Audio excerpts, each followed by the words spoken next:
নুনু তোমাকে দেখতে পাচ্ছ? হ্যালো, জি ম্যাম, দেখতে পাচ্ছি। দেখতে পাচ্ছি ম্যাম। পাচ্ছ? জি ম্যাম। আচ্ছা, তাহলে শুরু করবো কি? স্যার শুরু করবে এখন? জি ম্যাম, শুরু করতে পারেন। জি ম্যাম। মানে তোমার কি স্ক্রিনটা দেখতে পাচ্ছ? জি ম্যাম, সব ওকে স্ক্রিনটা আছে, হচ্ছে। সব ওকে আছে। আচ্ছা, ঠিক আছে, তাহলে স্যার শুরু করতেছে। হ্যাঁ, এখান থেকে।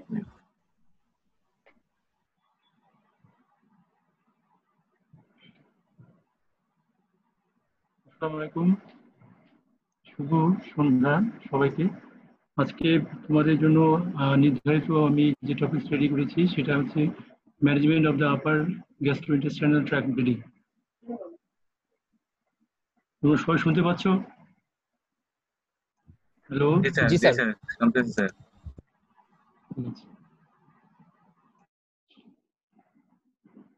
ফার্স্ট অফ অল কি ফ্যাক্টস এখানে আমাদের দেখতে হবে যে আমাদের আপার জিআইটি ব্লিডিং আমাদের কাছে ওয়ার্ডে ইমার্জেন্সি হিসেবে আসে, সেগুলি কি কি ফিচার নিয়ে সাধারণত প্রেজেন্ট করে সেটা জন্য আমরা জানবো। যে 20% intervention because of ongoing bleeding or rebleeding. আমরা যতগুলি রুগী এখানে পাই ইমার্জেন্সি ম্যানেজমেন্ট হিসেবে আসে, তার মধ্যে 20%ই আমাদের সার্জিক্যাল ইন্টারভেনশন অথবা এন্ডোলুমিনাল ইন্টারভেনশন লাগে। হেমাটোমেসিস এবং ম্যানিলা, এই দুটো হচ্ছে আমাদের খুব কমন প্রেজেন্টেশন আমাদের সার্জারি ওয়ার্ডে। হেমাটোমেসিসটা হচ্ছে কি? Hematemesis vomiting of blood due to bleeding proximal to the DJ junction. DJ জাংশনটার ঠিক প্রক্সিমালি কোনো একটা পার্ট থেকে সে তার একটা অরিজিন হচ্ছে, সেটা যে ব্লিডিংটা হচ্ছে সেটার আমরা সাধারণত ডেফিনিশন বলি hematemesis. DJ junction, duodeno jejunal junction এর প্রক্সিমাল, এটা মনে রাখবা। আর ম্যালিনা এটাও এক ধরনের bleeding, is the pass of altered blood. সাধারণত এটা dark purple, pitch black or tarry, usually due to bleeding below the gastro oesophageal junction. তাহলে এই দুটো জাংশন, একটা ডিজে জাংশন, একটা হচ্ছে gastro oesophageal junction. Gastro oesophageal জাংশনের ঠিক পরবর্তী সময়ে বা তার ঠিক নিচ থেকে under the gastro oesophageal junction, সেই জায়গা থেকে যে ব্লিডিংটা অল্টার্ড একটা ব্লাড আসে ডার্ক কালার, টারি কালার, সেটাকে আমরা ম্যালিনা হিসেবে বলি। আর হেমাটোমেসিস যেটা আসে সেটা হচ্ছে ডিজে জাংশন। আমাদের সার্জিক্যাল ওয়ার্ডে খুব কমন যেটা নিয়ে আসে হেমাটোমেসিস। ম্যালিনাটা আমরা মেডিসিন ওয়ার্ডে সাধারণত পাই, মেডিসিন ওয়ার্ড থেকে তারা ম্যানেজমেন্ট করে সার্জিক্যাল ইন্টারভেনশন লাগলে আমাদের সার্জারি ওয়ার্ডে পাঠায়।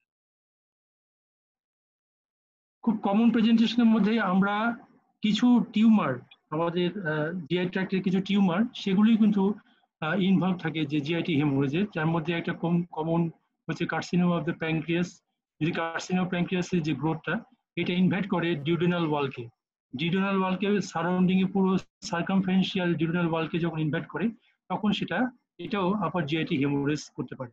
এটা তোমরা মনে রাখবা, পরীক্ষা হলে জিজ্ঞেস করলে যে কোনো টিউমার আমাদের অ্যাবডোমিনাল কোনো টিউমার কি এটা করতে পারে কিনা। হ্যাঁ, carcinoma of the pancreas. Carcinoma of the pancreas May abstract the portal vein. হ্যাঁ, এখানে বানানটা বলেছে পোর্টাল ভেইন। পোর্টাল ভেইনে যদি এটা অবস্ট্রাকশন করে তাহলে পোর্টাল হাইপারটেনশন হবে, এবং পোর্টাল হাইপারটেনশন হলে আমরা রাপচার হবে ইসোফেজিয়াল ভ্যারিসিস। এই রাপচার ইসোফেজিয়াল ভ্যারিসিসের জন্য আমরা সেখানেও কিন্তু জিআইটিটা ব্লিডিং পাবো। সো যে কোনো tumour, most commonly carcinoma head of the pancreas or other peripancreatic carcinoma, সেই কার্সিনোমা গ্রোথটা যদি ডিউডেনামকে ইনভলভ করে, সেটাকে ইনভলভ করলেও সেখান থেকে জিআইটি হেমোরেজ হতে পারে। অথবা যদি পোর্টাল ভেইনকে যদি এটা অবস্ট্রাকশন করে, সেখান থেকে পোর্টাল হাইপারটেনশন হয়ে সেখান থেকে তোমার ইসোফেজিয়াল ভ্যারিসিস সেটা রাপচার হলে সেখান থেকেও জিআইটি হেমোরেজ হতে পারে। তো এই ধরনের কি ফ্যাক্টগুলি তোমরা একটু মনে রাখতে হবে। কি কজ এবং ফিচার্স আমরা সাধারণত দেখি যে পেপটিক আলসারেশন, সাধারণত গ্যাস্ট্রিক অথবা ডিউডেনাল আলসারেশন, এটা খুব কমনলি বিনাইন থেকে 50%। Fresh red blood with clots occasionally mixed with food, এটা মনে রাখবা। যদি ক্লিনিক্যাল ফিচার তোমাদের রিটেন এক্সামিনেশন আসে তোমরা লিখবা fresh red blood with clots occasionally mixed with food. Oesophageal varices যে রাপচার হয় সেখান থেকে যেটা আসে সেটা copious dark red venous blood with little mixing with food. এখানে কিন্তু ফুডটা খুব লিটিল, মানে বেশি মিক্সিং থাকে না।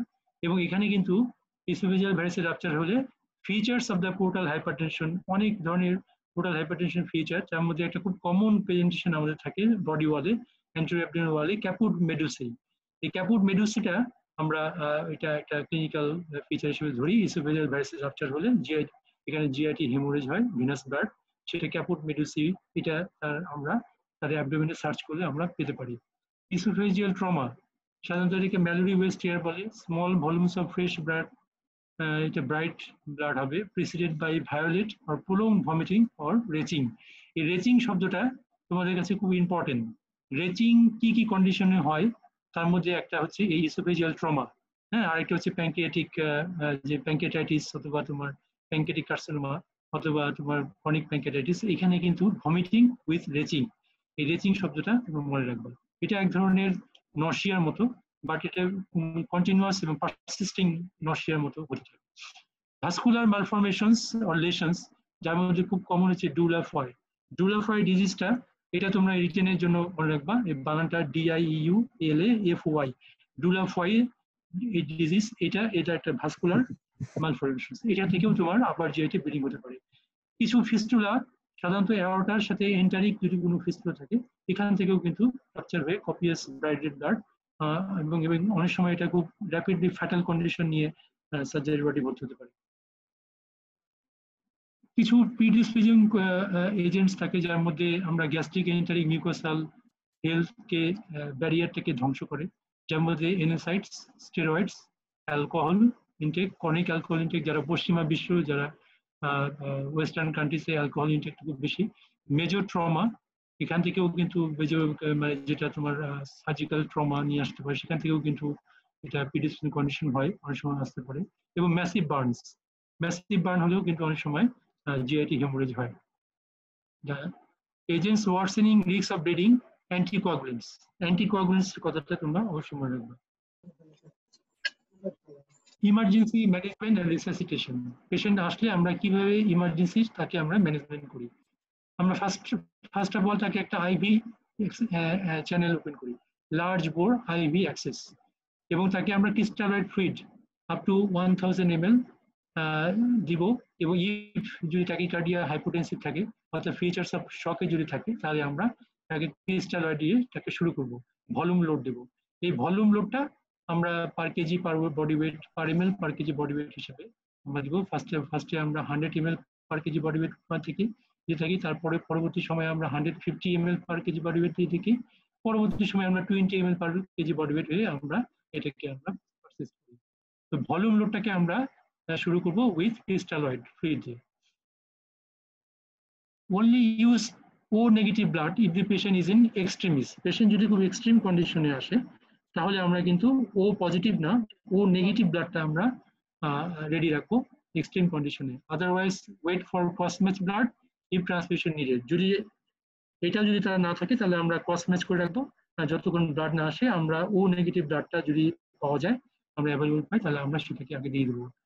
তাকে ক্যাথেটারাইজ করতে হবে এবং place an IV fluid balance chart if hypotensive, অর্থাৎ তাকে মনিটরিং এর জন্য আমরা ইউরিনারি ভলিউমটাকে মেজারমেন্ট করার জন্য আমরা ক্যাথেটারাইজেশন করবো, এবং তাকে ফ্লুইড ব্যালেন্স চার্টটা মেনটেন করবো যদি সে পেশেন্ট হাইপোটেনসিভ থাকে।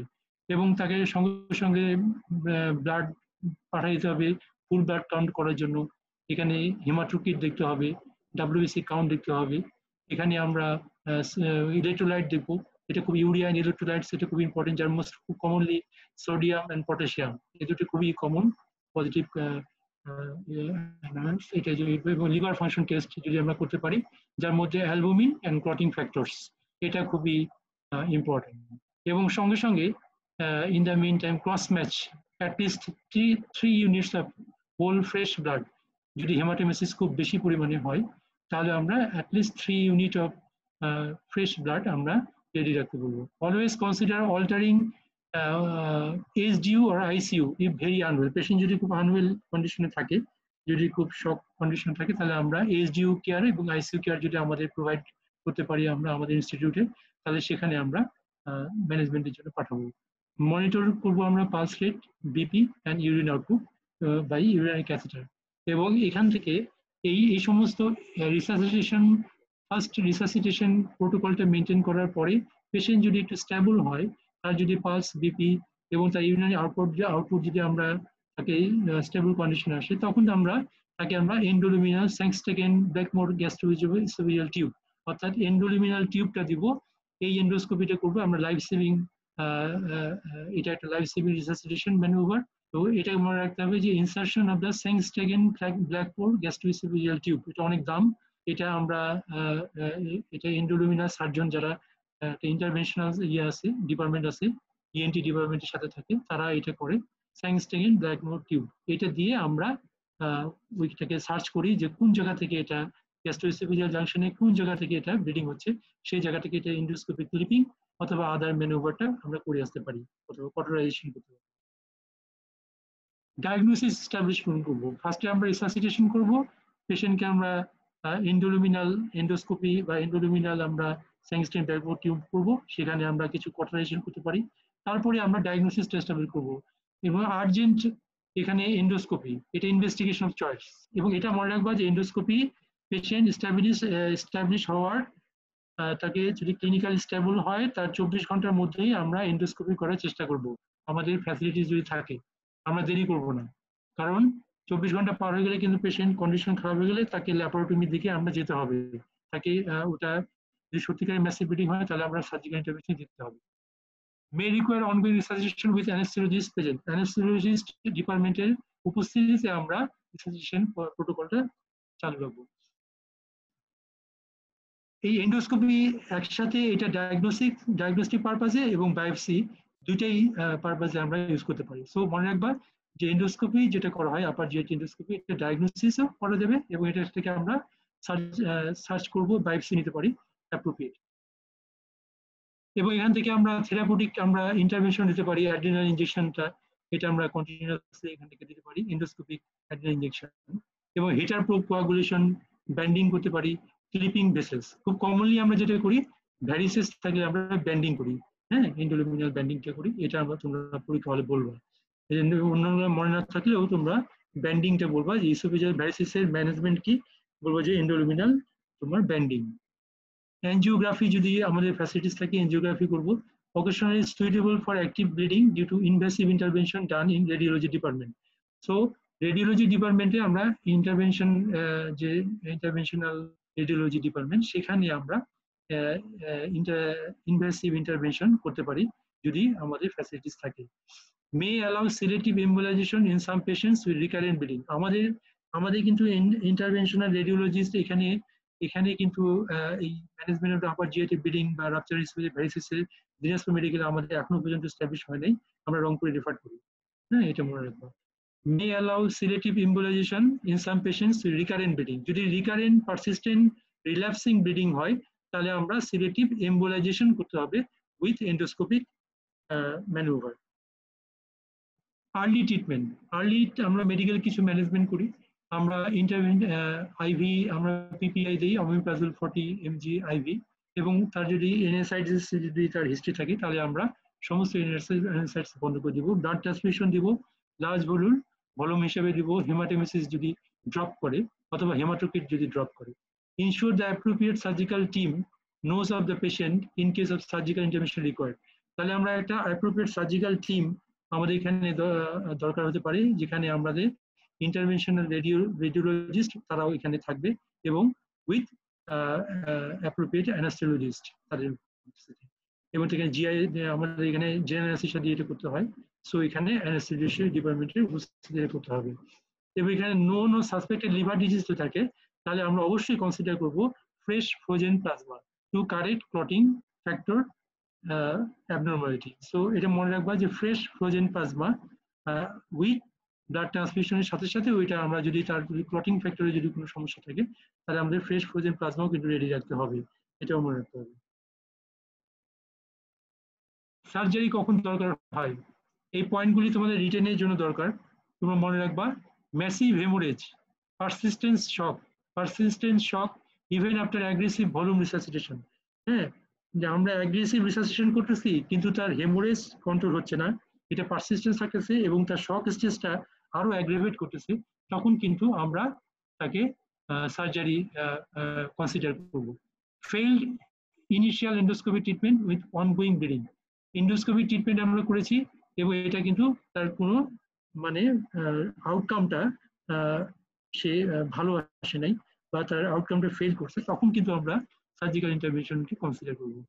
ফেলিয়ার অফ রেডিওলজিক্যাল ইন্টারভেনশন, আমরা এন্ডোস্কোপিটাও গেল, এখন ইন্টারভেনশন রেডিওলজি ইন্টারভেনশন করছে সেটাও ফেল হয়ে গেল, সিলেক্টিভ এম্বোলাইজেশন যে করে ইন্টারভেনশন রেডিওলজি সিলেক্টিভ এম্বোলাইজেশন সেটাও যদি ফেল করে তাহলে কিন্তু আমরা পরবর্তীকালে এটা সার্জিক্যাল ইন্টারভেনশন যাবো। So massive haemorrhage, persistent shock, failed endoscopic treatment, failed intervention radiology, so এসব কন্ডিশনে আমরা অবশ্যই আমরা সার্জিক্যাল ইন্টারভেনশন দিয়ে যাবো। In case of significant arterial bleeding, visible vessel in the ulcer base or adherent blood clot in the ulcer base, while rebleeding is very high, in 50 to 100% in these cases. Duodenal ulcer, এখানে যে গ্যাস্ট্রোডিউডেনাল artery, এই গ্যাস্ট্রোডিউডেনাল artery বা তোমার এখানে যে duodenal ulcer যেটা থাকে first part of the ডিউডেনামে, সেখানে ভিজিবল ভেসেলের যে বেসটা থাকে, এই বেসটা থেকে বা এখানে যদি অ্যাডারেন্ট কোনো ব্লাড ক্লট থাকে, এই ব্লাড ক্লট থেকেও আমরা এই আলসারের ব্লাড ক্লট এখান থেকেও কিন্তু তোমার ব্লিডিং হতে পারে এবং এটা রিব্লিডিং করে, কিছুক্ষণ পরে বন্ধ হয়ে যায় আবার সেটা রিব্লিডিং করে। এগুলি কিন্তু ডিউডেনাল আলসারের প্রেজেন্টেশন, এক্ষেত্রেও কিন্তু আমরা সার্জিক্যালি ইন্টারভেনশন করব। Requirement of more than 6 units of blood transfusion over 24 hours, আমরা সার্জিক্যাল ইন্টারভেনশন যে সমস্ত রোগীর করতে হবে সেখানে মনে রাখতে হবে যে প্রথম 24 ঘন্টায় তাকে 6 ইউনিট ব্লাড ট্রান্সফিউশন লাগতে পারে, 6 ইউনিট, 3 ইউনিট করে 6 ইউনিট মনে রাখবা, এটা তোমাদের বলতে হবে।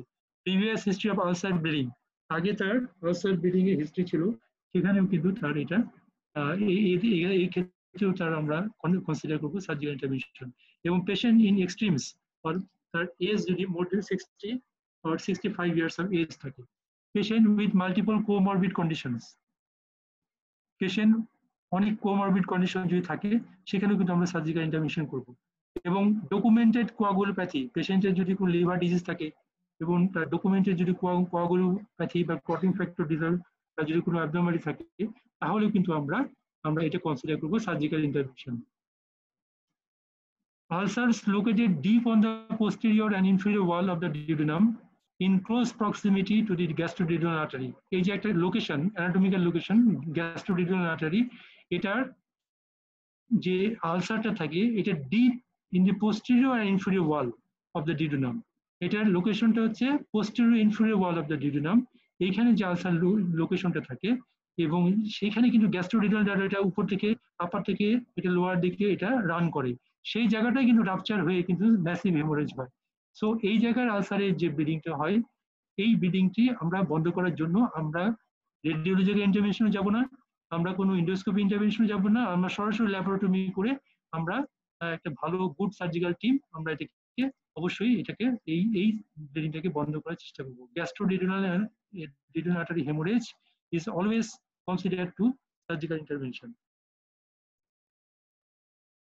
Aims of surgery: for duodenal ulcer bleeding, to arrest acute bleeding by resecting the ulcer or by direct suture of the bleeding point adjacent to ulcer to control major arterial bleeding. তাহলে আমরা কি করব, কিভাবে এটা ব্লিডিংটাকে arrest করব? রিসেক্টিং the ulcer, অর্থাৎ dissection করতে পারি, আলসারটাকে বেসটাকে রিসেকশন করলাম, অথবা ডাইরেক্ট আন্ডার রানিং সুচার দিলাম, ব্লিডিং পয়েন্টটাকে আন্ডার রানিং সুচার দিয়ে এটাকে বন্ধ করতে পারি। যদি মেজর আর্টেরিয়াল ট্রাঙ্ক যদি থাকে, যদি কোনো হেপাটিক আর্টারি থেকে বা গ্যাস্ট্রোডিউডেনাল আর্টারি মেজর আর্টেরিয়াল ট্রাঙ্কের দিকে ব্লিডিং হয়, সেখানে কিন্তু আমরা এটা ডাইরেক্ট আন্ডার রানিং করতে পারি অথবা রিসেক্টিং করতে পারি। In addition, A procedure design two decrease gastric acid production to allow healing of the ulcer and to prevent rebleeding by some form of vagotomy to limit parietal cell intervention or antectomy to reduce gastric production or both. তাহলে আমরা এখানে কি করব, তাহলে আমরা কি করতে পারি, রিসেকশন, হ্যাঁ, আলসার বেসটাকে রিসেকশন করতে পারি, আমরা আন্ডার রানিং সুচার দিতে পারি to control the major arterial trunk bleeding, এবং তার সাথে সাথে আমরা এখানে অ্যাসিড প্রোডাকশন যেটা হয় প্যারাইটাল সেল ইনারভেশন, এটা অ্যাসিড প্রোডাকশনের জন্য দায়ী, এইটাকে আমরা লোয়ার ডাউন করার জন্য আমরা বাই দুটা প্রসিডিউর করতে পারি, বাই প্রসেস অফ ভ্যাগোটমি অর অ্যান্টেক্টমি। তাহলে ডিউডেনাল আলসার ব্লিডিং এর জন্য আমরা 4টা প্রসিডিউর, একটা হচ্ছে তোমার রিসেক্টিং দ্য আলসার বেস, আমরা হচ্ছে তোমরা সাথে সাথে এটা direct under running suture by procedure of vagotomy or by procedure of antrectomy, এই চারটা প্রসিডিউর দিয়ে আমরা ডিউডিনাল আলসারের আর্টেরিয়াল ট্রাঙ্কের ব্লিডিং গুলিকে আমরা সার্জিক্যালি ম্যানেজমেন্ট করতে পারি। এটা মনে রাখবা, চারটা point. Gastric ulcer bleeding. Gastric ulcer bleeding, the control of the gastric ulcer diathesis may require enterectomy to remove the portion of the stomach of highest risk of ulcer formation. এখানে সরাসরি আমরা অন্য ডিউডিনাল আলসারের মতো প্রসিডিউরে না যেয়ে আমরা এন্টেরেক্টমি করে দেব। তো যে পোর্শন থেকে যেটা আমরা সাসপেক্ট করতেছি সেই পোর্শন অফ দ্য স্টমাকটাকে আমরা এন্টেরেক্টমি করব, যেটা হাইয়েস্ট রিস্ক আছে আলসার ফর্মেশন যে দায়ী সেটাকে আমরা এন্টেরেক্টমি করে দেবো। এইটা হচ্ছে তার choice of intervention in case of gastric ulcer bleeding. Definitive management, কিছু medical condition যেমন esophageal varices, এটা cause basis, on the basis of causes আমরা যদি বার্চিয়ারি সিনড্রোম নিয়ে আসি তাহলে আমরা অ্যান্টিকোয়াগুলেশন দেব। হেপাটিক যদি কোনো কজ আসে তা সেটাকে আমরা ট্রিটমেন্ট করব।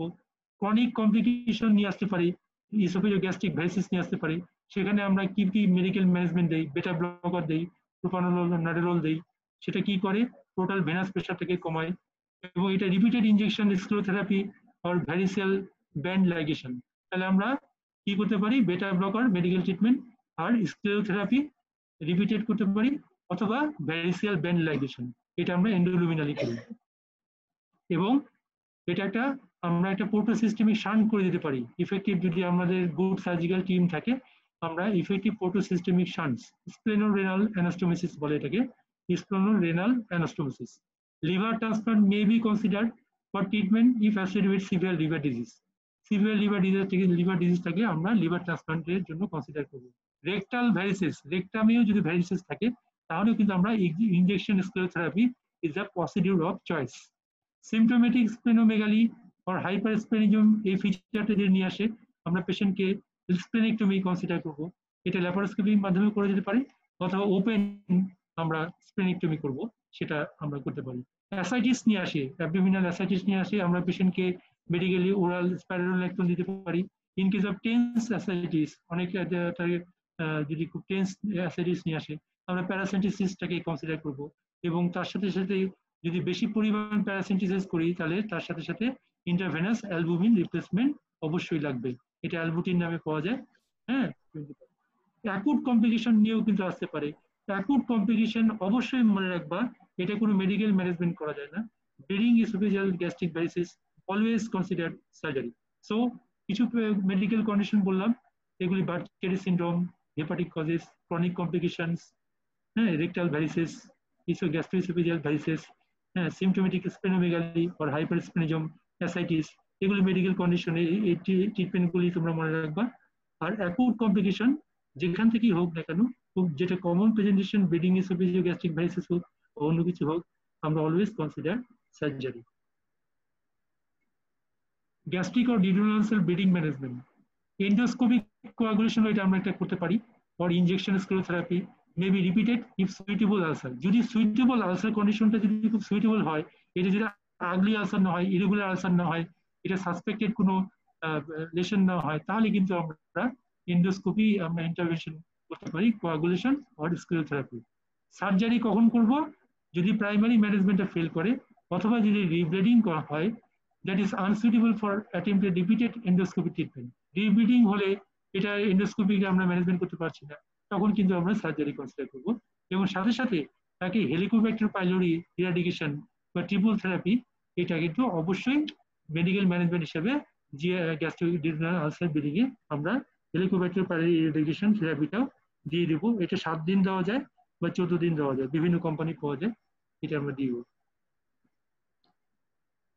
সার্জিক্যাল অপশনস আমরা এখন একটু সাজায় বলছি তোমাদের ইয়ের জন্য। ডিউডিনাল আলসারের জন্য আমরা কি করলাম, ট্রাঙ্কাল ভ্যাগোটমি with pyeloplasty after suture control of bleeding for the usual duodenal valve ulcer.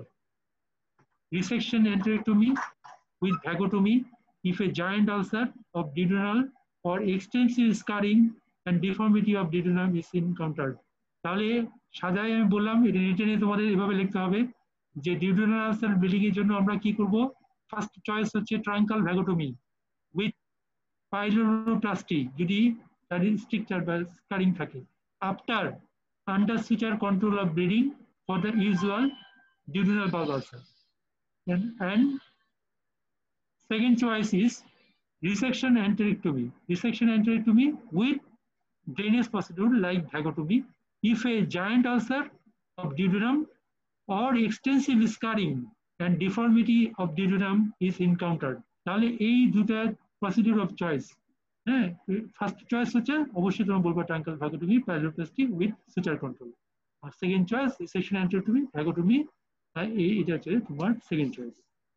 এই gastric carcinoma, gastric carcinoma advance স্টেজে যদি আমরা আসি, আমরা এখানে এন্ডোস্কোপিক ট্রিটমেন্টটা খুব একটা ইফেক্টিভ হয় না। এখানে আমাদের অবশ্যই তাকে অলওয়েজ কনসিডার আমরা করি পার্শিয়াল আর সাবটোটাল গ্যাস্ট্রেক্টমি। এটা প্যালিয়েটিভ হতে পারে অথবা রিয়ারলি কিউরেটিভ।